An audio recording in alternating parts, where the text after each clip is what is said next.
Life is miraculous and beautiful and precious.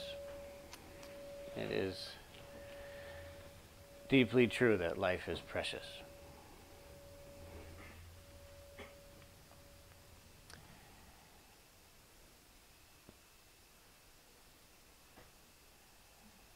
It is essential that we see that directly in our own lives. When we sit still, relax, there is a pleasure there. There's a kind of pleasure in that relaxation. When we're restful, there's a kind of pleasure there. It's a pleasure that we didn't get from anyone. It's a pleasure that we didn't buy or acquire. It is often very quiet, very subtle, but it is present. And as we become more attuned to that, it happens naturally that we experience our own lives, our own minds, our own bodies as precious. It happens a lot that our primary experience with our bodies is negative. We have pain in our bodies, we feel guilt in our bodies, we don't feel good about the physical form of our bodies, and we have a relationship with our bodies that is often primarily negative.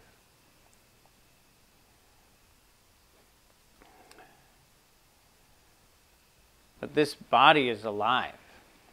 This body right now is alive, and this body is the one tool we have with which to live our lives. And it is dangerous to have a basically, consistently negative relationship with our bodies, but it's also inaccurate. It isn't accurate. Our bodies are miraculous and constantly carry what is often subtle, but a clear pleasure, a simple pleasure that we can feel when we're deeply relaxed. For a lot of people, the only time we can get relaxed is if we're exhausted. Sometimes we have a lot of tension, and so we have to go for a run or something, and then we get exhausted, and then we have to be relaxed because we're so exhausted. But then, does that not feel pleasurable? We have a pleasure there. So there are different ways of experiencing that, but one way that is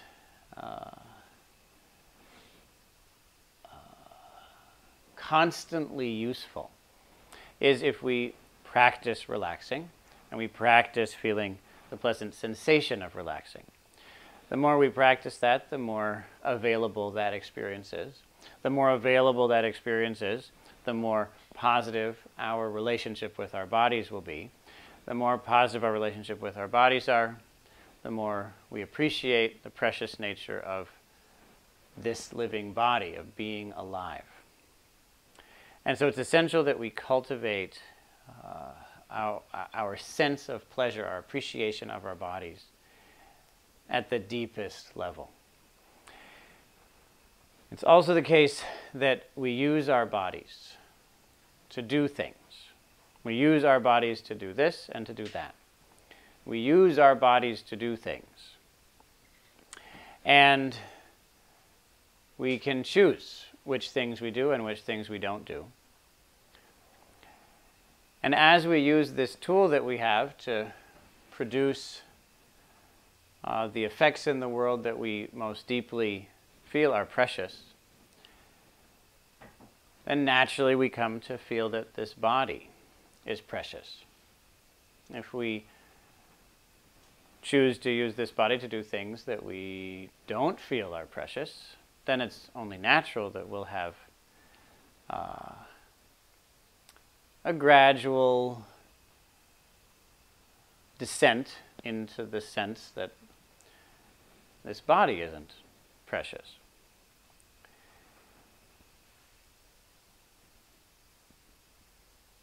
As we gradually learn to feel the relaxation in our bodies and the pleasure that comes with that all the time, we find that we've gained two things that no one could ever take away from us.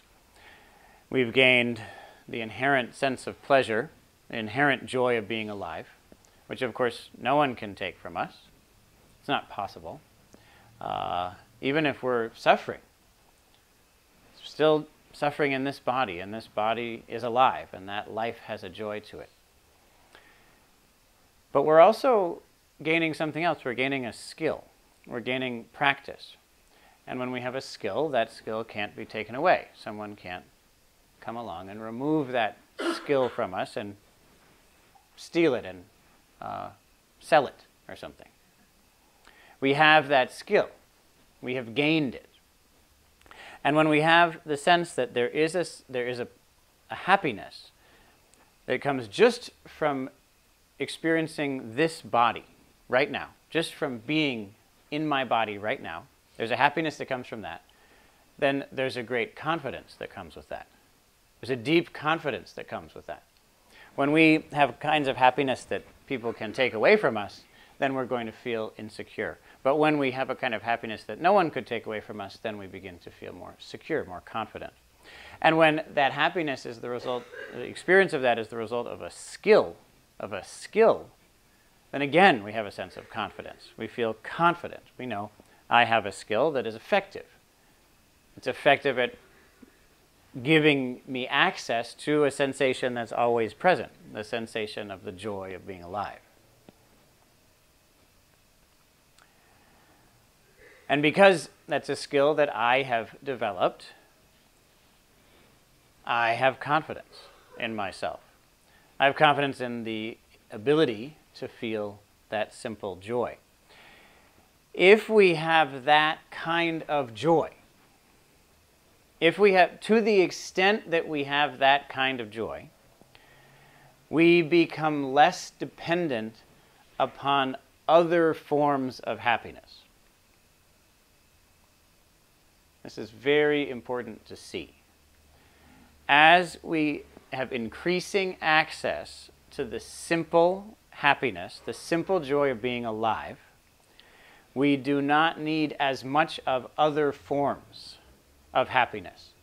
Forms of happiness that may come, that sometimes do come, from negative behaviors.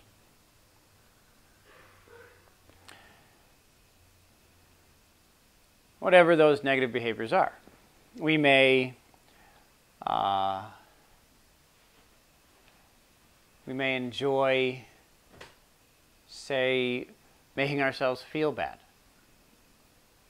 There's a kind of happiness that comes from that. I don't know if any of you ever noticed it, but consider, just try to consider. I don't know, how many people have spent time with 5 or 6-year-olds? Even if it's just a few. Okay, so a lot of us, if you haven't, then just imagine this. Just try to come along. Or even older, say between 5 and 10. That's the age when it's easiest to see this. But one child will hurt another child. They'll steal something from them, or they'll physically strike them. And if you look closely, you'll see a smile spread across that child's face who hurt the other child. You will see this. If you spend enough time, you will see this happen. And we have some nodding. Very good. I'm not just making this up. You will see this.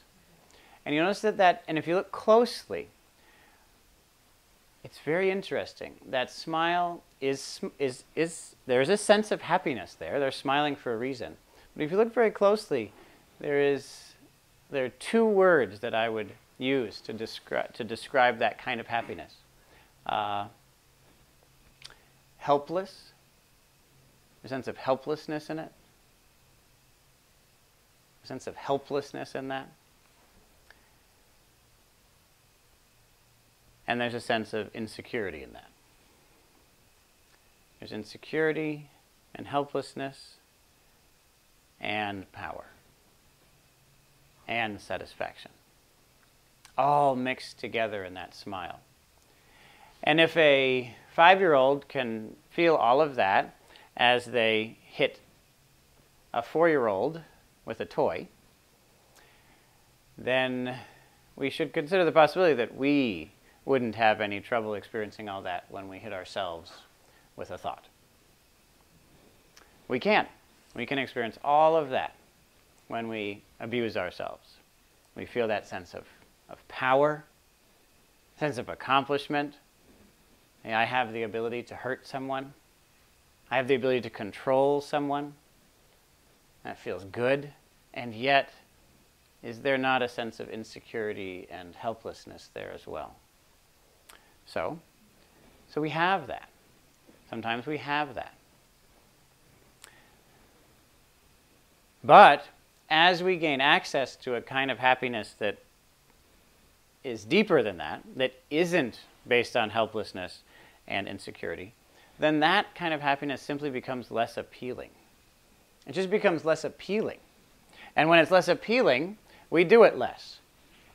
And when we do things like that less, we don't feel the sense of helplessness and insecurity as much, which means that we feel more confident. We have a greater sense of security, of confidence in who we are.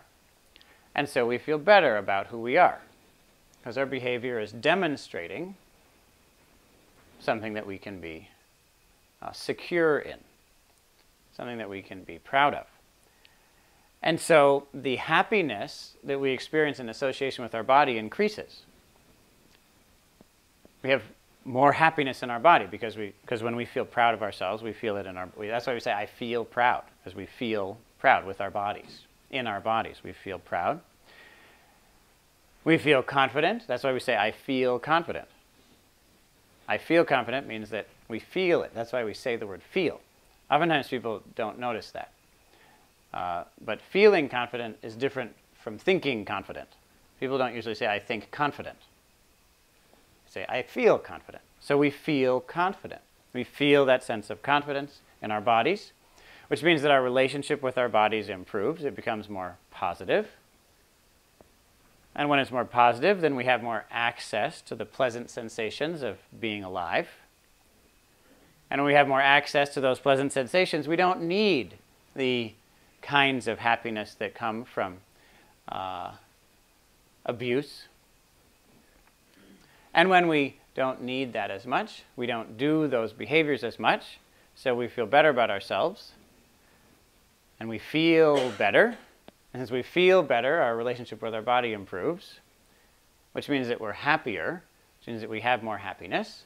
Since we have more happiness, we don't have as much dependence upon the kind of happiness that comes from abuse. And this cycle turns. This cycle turns and turns. And that's a cycle that can change our lives. I bring it up because people do often ask, and rightfully so, what possibly could be the relationship between sitting still and changing the world? What could be the relationship? How could it be that we're going to sit still for a while and do nothing, and then change our lives, and change our lives enough to change the world? How could we improve the world by sitting still? It seems ridiculous. And to tell you the truth, might as well be blunt. To tell you the truth, a lot of the time, people do sit still in a way that does not change the world. I was mentioning this before. There are ways of doing mindfulness practice, which are avoidant coping mechanisms, which make it possible, it is possible for us to gain a kind of peace and happiness when we sit that allows us to, you could say, self-medicate, or you could say that, well, I'll put it this way. I've had it happen on a few occasions. Several times someone has come up to me and said, they don't say these words, but this is what they're asking, to paraphrase the request. I am doing some things that I know are wrong.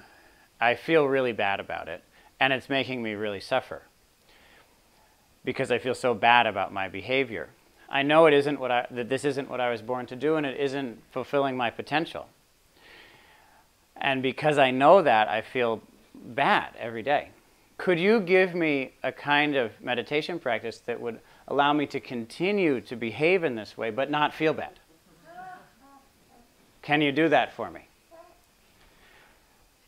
Well, the question they asked is, can you do that for me? So I have to tell them the truth. Yeah, I can.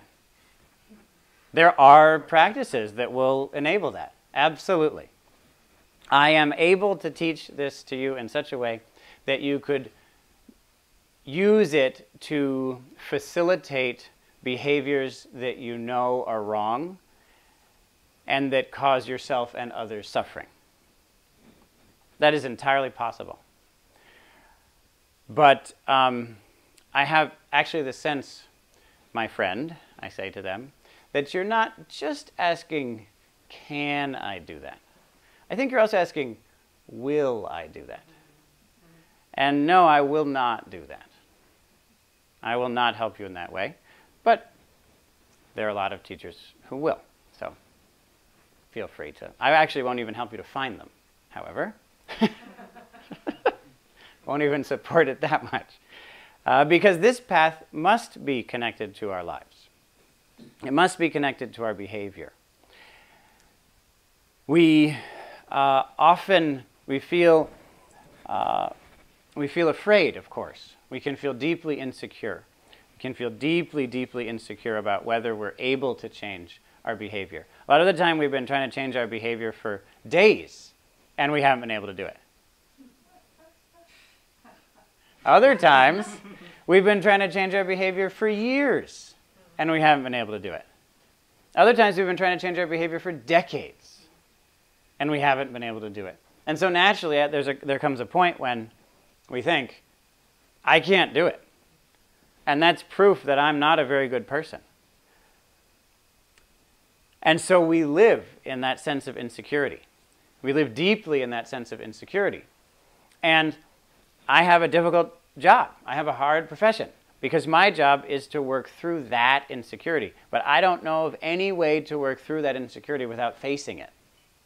I don't have a way to work through that. If you ask me, can you do that? I don't know a way to do that. We do face it. We do not need to face it conceptually or in terms of specific content, if that makes sense. We don't need to think it through.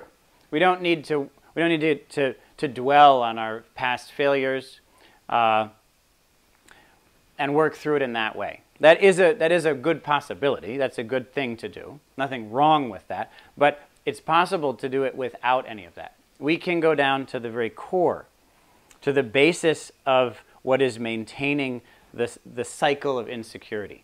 The cycle of insecurity being we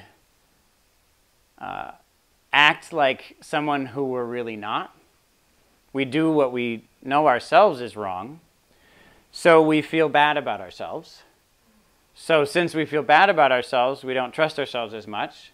So it becomes more likely that we're going to not trust our conscience, our knowledge of what's right and wrong. So we'll do another thing that we know is wrong. So we'll feel worse about ourselves, which just confirms the fact that we're not very good after all. So we'll act in accordance with that self-perception. So we'll feel worse about ourselves. That cycle can go on and on and on. That cycle is is a very powerful feedback loop. We can go down to that basic cycle and break it. And when we go down to that basic cycle, we can shift our experience of what it is to be alive in my body, living, making my choices today. We can shift that and make a connection.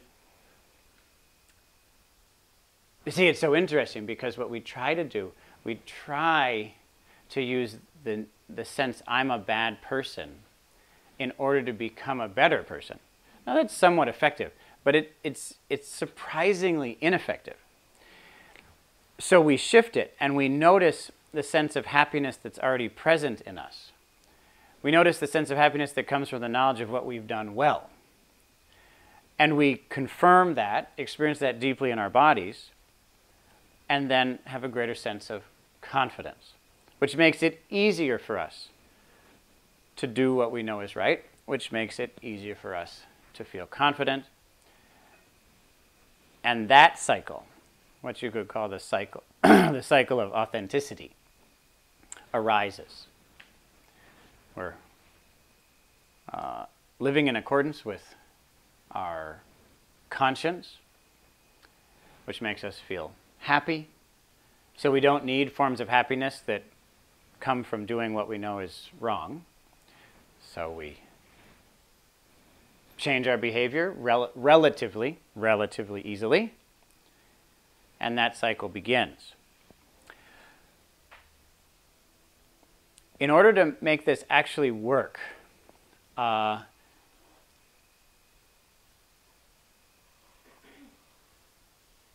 in order for this path, and I know that this is going against the past 30 years of mindfulness wisdom.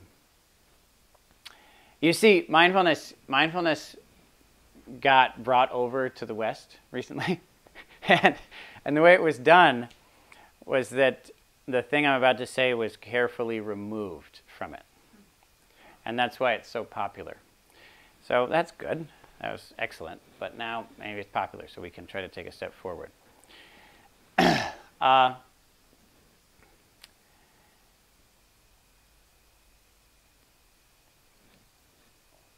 If you want this path to really take off, if you want this path to really take off, make you really happy, it has to be connected with behavior change. That's just a fact. And again, if you can disagree with that fact, but don't think you're disagreeing with me. You're disagreeing with a fact. And that's fine if you want to disagree with a fact. But don't bring it up with me, because this is how it goes. This must be connected with our behavior, because the way we behave does impact who we think we are and the world that we create. And if this path is separate from self and world, then what's it connected to? Then it's just a dream. We spend a little time every day in a dream world, and then we come back to the real world. To me, it doesn't sound like a very good use of time. This path must be connected to our behavior, to our actual behavior. And I know it doesn't seem, maybe at first, as if that's the most exciting thing you've ever heard. But consider from the practice we just did, consider when you looked back on something that you did that you're proud of, consider the happiness that that gave you. And consider the possibility that it's completely feasible to increase that happiness today by doing one thing that's generous. You get to have more of that happiness today. You don't need any money. You don't need any special circumstances. You can do something generous today. And then you get happiness right away. Just like that, you've got happiness. That's a pretty exciting point, is it not? I think it's exciting. Consider the happiness that you got from considering what you might do, what you want to do. Well, that's just imagining it. How much happiness would it be if we do it? We do it, we get even more. And that kind of happiness is foundational for deep concentration. A subtle sense of regret about not having done what we know we could have done will rob our attention consistently. So this is something that is very difficult to say because there's so much shame in our society. So try to make use of the techniques we just did to remain relaxed and calm in your mind. It isn't necessary to go into deep shame and self-hatred right now. You have the skills to pull this off. I know you do. I wouldn't say it if I thought you didn't. I wouldn't say this unless I had felt confident that we as a community have the skills to remain calm in our bodies, calm in our minds, and not let this spin out into a story about how terrible we are. But, ready? You got it? You got your calm? Is everyone freaking out already? A lot of freak out? Mixed bag? Okay, mixed bag of freak out and relaxation. So just do the technique. Yes, there we are. Just a simple body right here, being relaxed. Very good.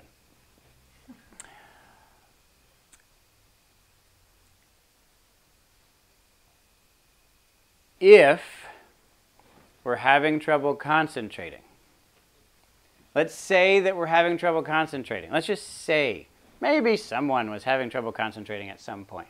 If we're having trouble concentrating, know that the thing we need to concentrate more deeply is more happiness. Happiness is what allows us to concentrate deeply. Let's say we need more happiness. What do we do? What do we do in order to attain more happiness? We relax. And this relaxation isn't just any kind of relaxation. It's a deep, practiced, cultivated, careful, full relaxation. If we're having trouble gaining that level of relaxation, what do? We change our behavior. Because the knowledge, I'm not doing what I know is right, will hold us in a vice of regret.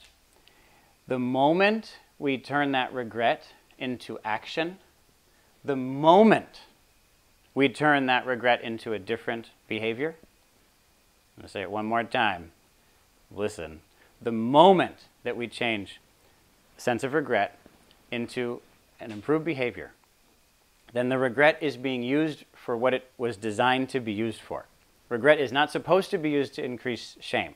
Regret is it's designed, the point of it is to be knowledge of a better way to behave. It's actually based in confidence. We wouldn't feel regret if we didn't feel like we could make a change. We do feel like we can make a change, so therefore regret is an indication of self-confidence. So we make use of that self-confidence, and the moment that we make that change, a joy arises. The moment that we start to behave differently, happiness arises. The moment that happiness arises, we relax. The moment we relax, a pleasure starts to circulate in our bodies. The moment that pleasure is circulating in our bodies, our minds become concentrated, and the moment our minds become concentrated, this path takes off. It just takes off. It takes off. People often come to me and say, you know, I did a practice and it was powerful for a while, but it's sort of plateaued. It isn't, this path isn't making the impact that I was hoping. It isn't making me as happy as I hoped it would. And it isn't energizing me the way I hoped it would. I really hoped that this was going to change my life. And it's had a good impact, but I was hoping for more. Is there no more? And the answer is, there's more. There's definitely more. This path does not plateau. This path does not plateau. If we're plateauing, then we're missing a part of the path. And the part of the path that in general it is, 90% of the time, the reason the path is plateauing is that doing the practice has made us aware of some regret. It's made us aware that we're not making a behavior change that we know we want to make and should make. And until we make that change, the potential of this path in terms of giving us happiness and even transcendence cannot be realized.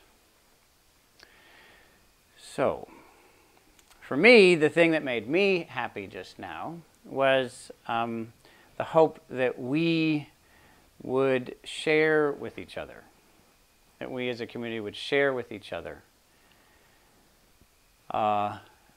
the actions that we're hoping to take in the next few days about how we might be generous to this beautiful earth. That we would actually share that with each other once we did it, after you do it. So after it's done, after we have done that thing, then we can share it with each other and be and rejoice together. So I'll start. I just did it.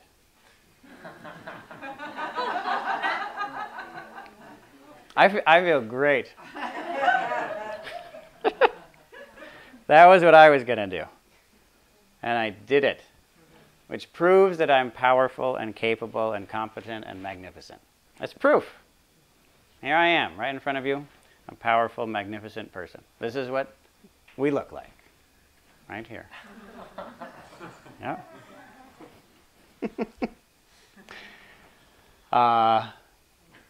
So, let's do it. I look forward to hearing. There are lots of different ways of sharing this. And I look forward to hearing more. Ideally, sometime this evening. Well, thank you all very much for listening and for coming along for this ride. I do believe that the power of this practice and of our lives is vastly increased in community.